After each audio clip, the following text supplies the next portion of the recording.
할렐루야! 오늘도 예배로 하루를 시작하시는 모든 성도님들을 주님의 이름으로 환영하고 축복합니다. 시간을 먼저 찬송가로 주님 앞에 나가겠습니다. 찬송가는 483장 너 예수께 조용히 나가 함께 찬송하시겠습니다.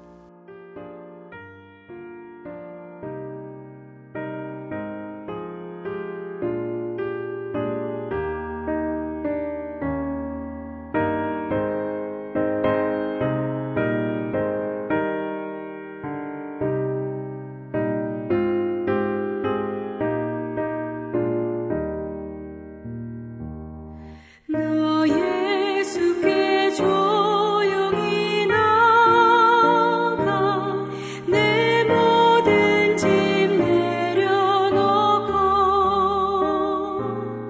주 십자가 사랑을 믿어 죄 사함을 너 받으라. 주 예수께 조용히 나가 내 마음을 쏟아 놓으라. 늘 은밀히 보시는 주님 그 은혜를 베푸시리.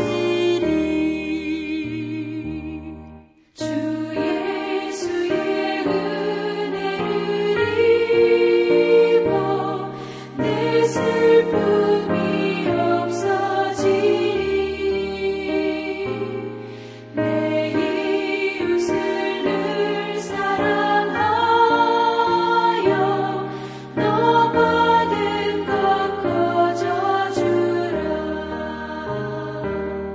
주 예수께 조용히 나가 내 마음을 쏟아 놓으라. 늘 은밀히 보시는 주님 그 은혜를 베푸시리.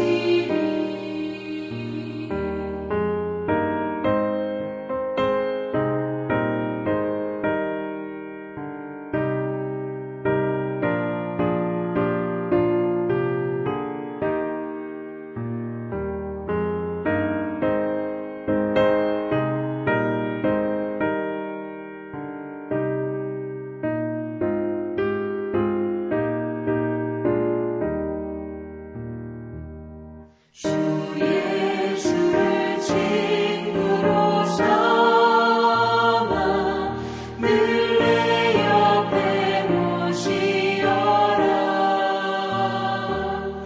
그 영원한 생명샘물에 내 마른 목 죽이어라. 주 예수께 조용히 나가 내 마음을 쏟아 놓으라.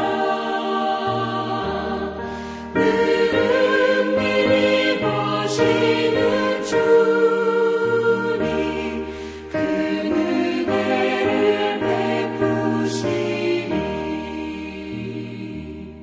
너 주님과 사귀어 살면 새 생명이 넘치리라.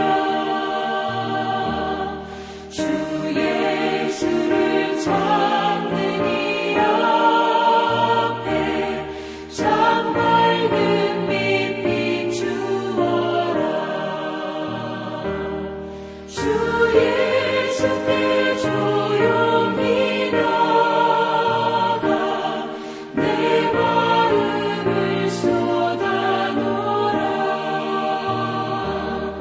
늘 은밀히 보시는 주님 그 은혜를 베푸시리. 기도하시겠습니다. 여호와 하나님 너무나도 감사합니다. 오늘도 하나님 아버지께서 이렇게 우리를 이른 새벽부터 깨어나게 해주시고 한날에 우리에게 주실 또 영의 양식을 먹게 해주심에 큰 감사를 드립니다. 하나님 오늘 또 이렇게 주신 만나를 함께 먹으며 주님의 은혜를 기뻐하며 또 소망하는 그런 시간이 될 수 있도록 이 시간 함께하여 주시옵소서. 또한 여러 가지 많은 기도의 소원으로 주님 앞에 나아가는 모든 분들이 하나님 아버지의 기도의 은총이 하나님 내려지는 시간 되게 하여 주시옵소서. 감사하며 거룩하신 예수님 이름으로 기도합니다. 아멘. 이제 우리에게 주신 하나님의 말씀 찾아보겠습니다. 사무엘하 9장 9절부터 13절까지의 말씀입니다. 왕이 사울의 시종 시바를 불러 그에게 이르되 사울과 그의 온 집에 속한 것은 내가 다 내 주인의 아들에게 주었노니 너와 내 아들들과 내 종들은 그를 위하여 땅을 갈고 거두어 내 주인의 아들에게 양식을 대주어 먹게 하라. 그러나 내 주인의 아들 무비보셋은 항상 내 상에서 떡을 먹으리라 하니라. 시바는 아들이 15명이요 종이 20명이라. 시바가 왕께 아뢰되 내 주 왕께서 모든 일을 종에게 명령하신 대로 종이 준행하겠나이다 하니라. 무비보셋은 왕자 중 하나처럼 왕의 상에서 먹으니라. 무비보셋에게 어린 아들 하나가 있으니 이름은 미가더라. 시바의 집에 사는 자마다 무비보셋의 종이 되니라. 무비보셋이 항상 왕의 상에서 먹음으로 예루살렘에 사니라. 그는 두 발을 다 절더라. 아멘. 우리는 계속해서 사무엘 하의 말씀으로 주님의 진리의 말씀을 함께 나누고 있습니다. 사무엘하 말씀은 우리가 지금까지 본 것처럼 이 다윗 왕국의 성립으로 시작을 해서 그것의 전성기 그리고 그것의 위기로 이어지는 내용을 담고 있습니다. 우리가 지금까지 보고 있는 내용은 바로 그 다윗의 왕국의 성립 그리고 그것의 발흥, 그것의 황금기 이것을 우리가 보고 있는 것이죠. 그래서 지난 주일까지의 말씀을 생각을 해본다면 이제 다윗 왕국은 완전히 흠이 없는 것은 아니었지만 그럼에도 불구하고 내적으로는 굉장히 안정적인 정치가 이루어졌고 외적으로는 또 영토가 팽창이 되고 있는 그러한 이른바 황금기, 번성의 시기를 지금 겪고 있는 것을 우리가 보았습니다. 우리가 어제부터 본 말씀인 이 9장 말씀도 그 연장선상에서 우리가 생각을 해볼 수가 있습니다. 사극과 같은 것들을 이제 보신 분들은 아시겠지만 이 과거에는 왕조가 바뀌게 되면 그 전 왕조에 있었던 가문을 완전히 멸절시키는 이제 그러한 일들이 많이 일어났었습니다. 그 이유는 이제 그들이 뭐 당연하지만 살아 있었다면 그 가문의 어떤 후손들이 살아 있다면 그들의 마음 가운데는 당연히 분노가 있고 복수심이 있어서 이들이 나중에 반드시 화가 된다라는 것이죠. 그래서 뭐 멸문지화 그런 얘기를 하지 않습니까? 가문이 멸망당하는 재앙을 당하게 되는 것이 바로 이 왕족의 운명이었습니다. 근데 다윗도 이전 왕조인 이 사울의 가문의 사람들을 찾기 시작을 합니다. 근데 왜 찾습니까? 그 이유는 정반대였습니다. 그들을 잡아서 멸문지화를 하려는 것이 아니라 그들을 오히려 선대하기 위해서 그래서 사울의 가문에 있는 사람들을 찾게 됩니다. 근데 이것은 정말로 놀라운 일이죠. 말씀드렸던 것처럼 그 당시의 문화에서는 일어날 수 없는 일이었기 때문에 그렇습니다. 생각을 한번 해보시기 바랍니다. 사무엘상 말씀 보신 분들은 잘 아시겠지만 사울은 다윗을 적으로 여겼습니다. 그래서 자신의 왕국을 탈취하려는 그러한 자로 생각을 해서 다윗을 죽이려고 몇 번이나 이제 하죠. 시도를 하는데 그것이 모두 다 실패로 돌아가게 됩니다. 그렇기 때문에 다윗의 입장에서는 사실 이 사울의 이 가문에 있는 사람을 보기만 해도 분노가 치밀고 자기의 그 도망을 다녔었던 그 당시에 그 어렵고 고달팠던 그때가 생각이 날 수밖에 없었을 것입니다. 그러면 당연히 그 가문에 있었던 사람들을 잡아서 죽이고 싶은 마음이 사실은 오히려 더 컸을 수밖에 없었을 것입니다. 하지만 다윗은 그것을 그런 식으로 복수의 형태로 갚아주지를 않았습니다. 사울이 자신에게 저지른 악한 행위를 오히려 선으로 갚아서 선대를 하려고 했었던 것이죠. 근데 이것이 바로 성경이 말하는 은혜입니다. 어떤 행위가 은혜가 되기 위해서는 그것은 한 가지 조건을 갖춰야 되는데 그것은 무엇이냐면 어떤 행위에 대한 반대급부가 되어서는 안 된다는 것입니다. 예를 들면 회사에서 이제 일을 하시는 분들이 많이 계십니다. 근데 회사에서 일을 해서 샐러리를 받게 된다면 그것을 우리는 은혜라고 말하지 않습니다. 그리고 마트에 가서 내가 필요한 물건을 값을 치르고 그것을 가져오게 된다면 그것을 우리는 은혜라고 표현을 하지 않습니다. 왜냐하면 회사에서 내가 샐러리를 받는 것은 내가 거기에다가 시간과 노력을 투입을 하는 것이죠. 그래서 내 시간과 귀한 노력을 회사에 이제 주고 그 반대급부로 샐러리를 받는 것입니다. 마트에 가서도 역시 마찬가지죠. 정당한 가격을 이제 치르고 그 물건을 가져오는 것이기 때문에 그것을 은혜라고 볼 수가 없는 것이죠. 그것은 사실은 당연한 일을 이제 겪은 것입니다. 이런 것들은 말하자면 가치를 교환하는 것일 뿐이지 내가 받지 못할 것을 받은 것이 아니라는 것이죠. 그래서 우리는 그런 것들을 은혜라고 이야기를 하지를 않습니다. 그런데 아무것도 하지 않았는데 내가 그것을 받을 자격이 없는데 어떤 것을 받게 된다면 그것을 우리는 은혜다라고 이야기를 합니다. 어제 말씀부터 나온 이 무비보셋이 바로 그러한 은혜를 받은 사람이었습니다. 왜냐하면 말씀드렸던 것처럼 이 무비보셋은 사울의 가문에 속해 있는 사람이었습니다. 그렇기 때문에 사실은 이 사람은 다윗 왕가에는 별로 그렇게 중요하지 않을 뿐만 아니라 오히려 해가 될 수 있는 그러한 존재였죠. 그렇기 때문에 이와 같이 다윗이 무비보셋을 선대한 것은 사실은 은혜였던 것입니다. 그런데 사실 이런 경우에는 그냥 살려주는 것만으로도 은혜인데 다윗은 거기에서 멈추지를 않습니다. 다윗이 무엇을 합니까? 사울의 집에 속했던 모든 것들을 무비보셋에게 다시 돌려줍니다. 이거는 비록 사울이 하나님으로부터 폐위되기는 했지만 여전히 그 무비보셋을 왕의 가문의 자손으로 이제 그렇게 여기겠다는 것이죠. 권위가 회복되는 그 복권의 이제 형태라고 볼 수가 있는 것입니다. 그리고 또 뿐만 아니라 어제 말씀에서 보건대 아마 무비보셋은 거의 죽은 것처럼 지냈을 것 같습니다. 그래서 이 마길이라는 사람의 집에 얹혀서 숨어서 그냥 숨만 쉬면서 그렇게 삶을 살고 있었을 것인데 이제 이 사람을 그렇게 도망자처럼 살 필요가 없이 당당하게 세상에 나와서 삶을 살 수 있도록 그렇게 사실은 어둠에서 빛으로 끄집어내 준 것이죠. 그런데 거기에서 멈추지를 않습니다. 뿐만 아니라 이 무비보셋을 자신의 상, 왕의 식탁에 초대까지 합니다. 당시 왕의 식탁에서 함께 식사를 할 수 있는 사람은 그렇게 많지 않았습니다. 예를 들면 뭐 왕의 자녀들, 가족이니까 당연하죠. 또 뿐만 아니라 왕의 굉장히 중요한 참모들, 그래서 군대 장관들, 이런 사람들만 왕의 식탁에서 함께 식사를 할 수 있는 그런 특권을 누릴 수가 있었습니다. 그런데 지금 무비보셋이 어떻습니까? 왕의 자녀와 같이 그 다윗의 식탁에서 함께 식사를 할 수 있게 되었다는 것이죠. 엄청나게 큰 축복과 특권과 은혜를 받은 것입니다.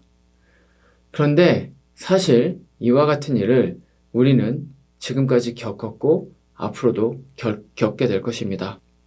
우리가 이 복음에 대해서 생각을 할 때 항상 잊지 말고 가장 첫 번째로 기억을 해야 되는 것이 있는데 그것은 무엇이냐?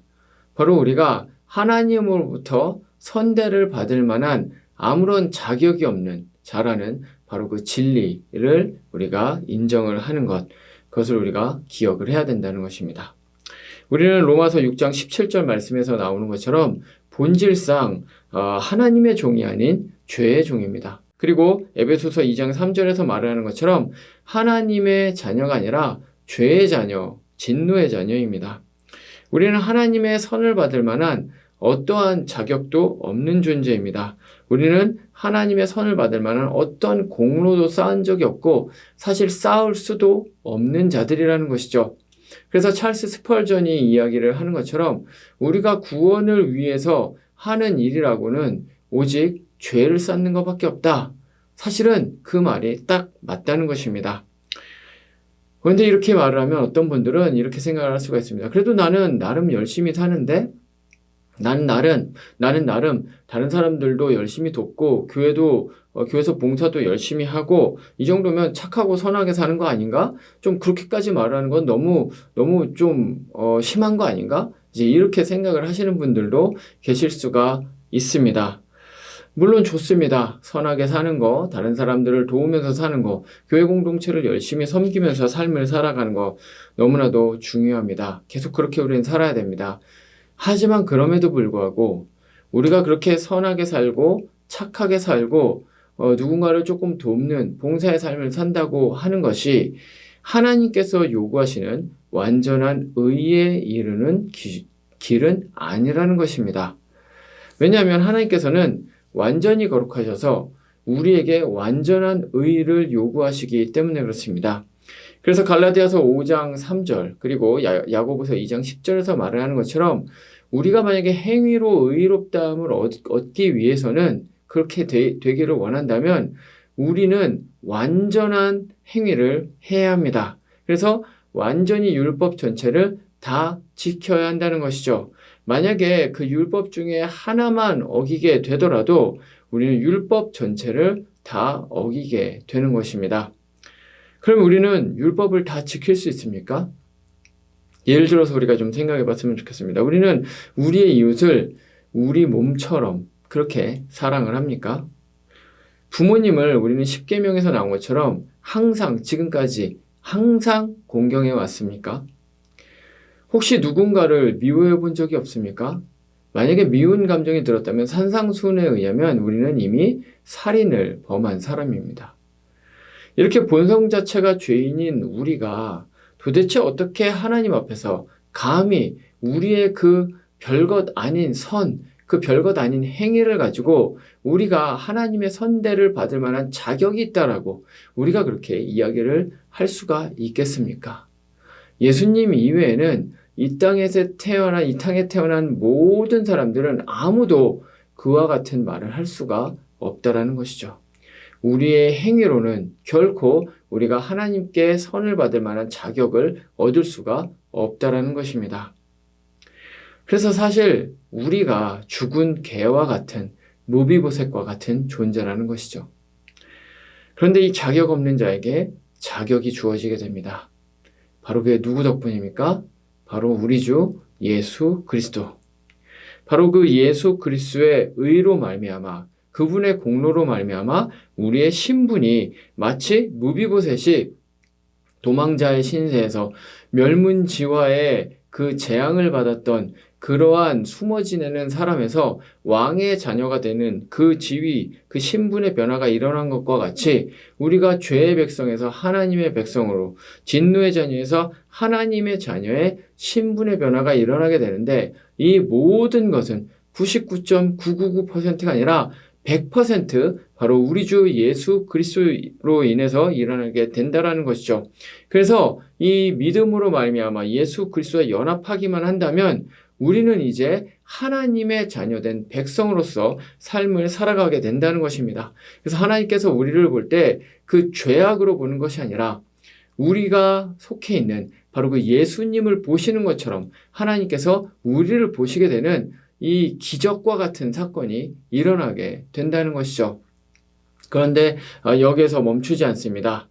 마치 이 무비보셋이 왕의 식탁에서 풍요로운 먹거리를 먹으면서 이제 삶을 살게 된 것과 같이 우리가 이제 그와 같은 놀라운 왕의 식탁에 초대를 받게 되는데 우리가 받게 되는 왕의 식탁은 다윗 왕의 그러한 식탁이 아니라 이 모든 세상, 이 전 우주의 왕이신 하나님의 식탁에 초대를 받게 되는 것이죠. 그래서 요한계시록 19장 9절은 이렇게 이야기를 합니다. 천사가 내게 말하기를 기록하라. 어린 양의 혼인잔치에 청함을 받은 자들은 복이 있도다 하고 또 내게 말하되 이것은 하나님의 참되신 말씀이라 하기로. 아멘. 성경은 이와 같이 구원받은 사람들이 잔치의 초대를 받게 된다고 이야기를 합니다. 그럼 잔치는 무엇입니까? 특별히 말씀에서 계속해서 나오는 혼인잔치, 이 결혼식은 어떤 잔치입니까? 아마 함께 예배드리시는 대부분의 분들이 결혼식에 초대된 적이 있으시리라고 생각이 됩니다. 그 결혼식을 한번 상상해 보시기 바랍니다. 결혼식을 상상만 해도 사실 마음이 너무나도 기뻐지지 않습니까? 이 결혼식은 세상에서 가장 아름다운 신랑과 신부가 있습니다. 마음껏 웃고 즐기고 서로에게 덕담을 나누고 칭찬을 하고 축하를 해주고 기쁨이 충만한 것이 바로 이 결혼식이죠. 아마 세상에서 가장 기쁘고 가장 화려하고 가장 기쁨이 충만한 것이, 그런 풍요로운 것이 바로 결혼식일 것입니다. 그런데 하나님의 자녀가 돼서 하나님의 식탁에 초대가 되는 것이 바로 그와 같다라고 성경은 이야기를 하고 있는 것이죠. 가장 중요한 것은 무엇입니까? 우리를 이 세상에서 가장 사랑을 하시는 바로 그 예수님이, 우리의 영원한 신랑 되신 그 예수님이 영원히 우리와 함께 계신다는 것이죠. 지극한 복락입니다. 지극한 기쁨입니다. 지극한 즐거움입니다. 이것이 바로 우리가 초대된 하나님의 식탁이라는 것이죠. 물론 이 땅 가운데에는 여전히 사단 마귀의 세력이 이 땅에 잠입해 있습니다. 그래서 이 세상에서 활동을 하고 있기 때문에 여전히 어둠이 존재합니다. 여전히 아픔과 슬픔과 고통이 이 땅 가운데는 존재한다는 것이죠. 하지만 그럼에도 불구하고 예수 그리스도 안에서 하나님의 잔치에 초대된 그러한 모든 그리스도인의 삶은 이와 같은 사단 마귀의 어둠에 몰입하거나 그것에 압도되지 않는다라는 것입니다. 오히려 그와 같은 아픔과 슬픔과 고통이 내 삶 가운데 절정에 이른다고 하더라도 여전히 우리는 우리를 위해 베풀어진 그 하나님의 식탁을 날마다 경험할 수가 있습니다. 날마다 그 은혜가 우리 가운데 충만할 수가 있다는 것이죠. 그렇기 때문에 이 마음껏 누릴 수 있는 이 하나님의 식탁을 항상 누릴 수 있는 우리 모든 성도님들 되시기를 말씀으로 축원을 드립니다. 말씀을 마치겠습니다. 오늘 말씀의 무비보셋은 다윗의 선대를 받을 만한 아무런 자격을 갖추지 못했습니다. 하지만 그럼에도 불구하고 다시 왕의 가문, 왕의 자녀와 같은 그 지위가 복권이 되었을 뿐만 아니라 이제는 왕인 다윗과 함께 매일매일 식탁을 나눌 수 있는 그러한 풍요로운 삶으로 변화가 되었습니다. 모든 것이 다 다윗의 은혜 때문에 가능했다는 것이죠. 하지만 그것을 부러워할 필요가 없습니다. 왜냐하면 무비보셋보다 더 자격이 없는 우리가 이제는 예수 그리스도로 말미암아 하나님의 그 가장 풍성하고 아름다운 식탁에 초대를 되었기 때문에 그렇습니다. 그러므로 날마다 우리는 그 식탁의 교제를 해야 됩니다. 그 은혜를 감사해야 됩니다. 그 베푸신 풍요로운 식탁을 받아 누려야 됩니다. 이것이 주님께서 자녀 삼으신 우리에게 원하시는 한날의 삶입니다. 오늘 하루를 살아갈 때에도 어쩌면 때로는 힘들고 어려운 삶이 우리 가운데 펼쳐질 수도 있습니다.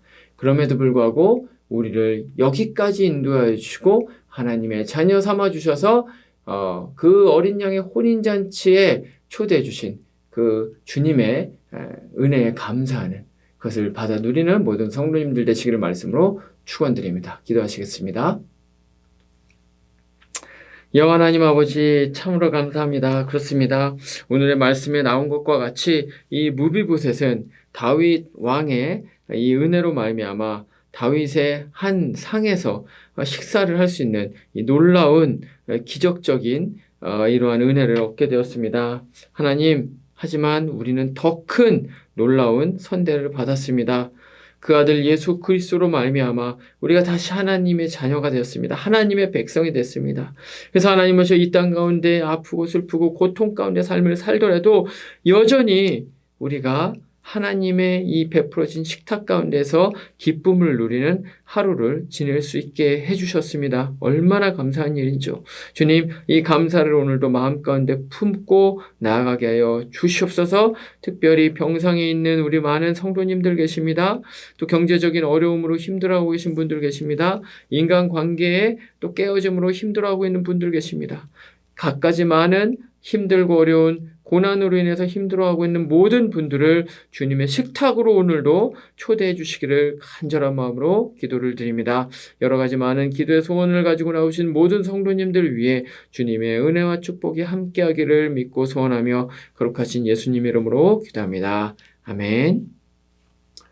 이제 개인의 기도 제목으로 기도하시겠습니다.